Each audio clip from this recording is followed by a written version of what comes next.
ረብ ረመዳንን ከተቀበላቸው ባሮች መካከል አላህ ያድርገን።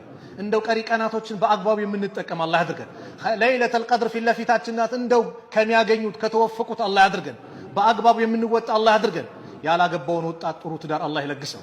ለሴቶች እህቶቻችን ያ አላህ ሷሊህ ባል አላህ ይለግሳቸው። ለወንድሞቻችንም ደግሞ ሷሊህ ሚስት አላህ ይለግሳቸው። ልጅ የሌለውን አላህ ልጅ ይለግሰው። ብዙ ዓመት በትዳር ቁጭ ብሎ ልጅ ያጣውን ያ አላህ ልጅ ይለግሰው። ዘከርያን እንደለገሰው ያ አላህ እናንተንም አላህ ይለግሳችሁ። ጭንቀታችንን አላህ ያስወግድልን። ፊልስጤም ያሉት ወንድሞቻችን አላህ ነጃ ይበላቸው። እንደ የፈረሰባቸውን ቤታቸውን ያማረ አላህ ያድርግላቸው። እዚህ በዱንያ ላይ የሚካሱ አላህ ያድርጋቸው። በታሪክ ይሁዳዎች ታሪክን ያስተማረን ቃል ሲያፈርሱ ነው። እንደው ወንድሞቻችን በየትኛውም ሁኔታ በየትኛውም አጋጣሚ የበላይነቱ ለነሱ አላህ ያድርገው። ሶሪያ ያሉትም ያ አላህ ድል አላህ ለነሱ አላህ ያድርግላቸው። አክሱም ያሉትን እህቶቻችን ወንድሞቻችን አላህ ይሆናቸው። መቅበሪያው ርቋቸዋል፣ ቅርብ አላህ ያድርግላቸው። መስጊድ የላቸውም፣ ያማረውን አላህ ይለግሳቸው። በትምህርታቸው ምክንያት ርቀዋሉ፣ ያ አላህ የበላይነቱን ለነሱ አላህ ያድርገው። በነሱ ላይ ሴራ ሚያሲረውን አላህ አደብ አላህ ይስጣቸው።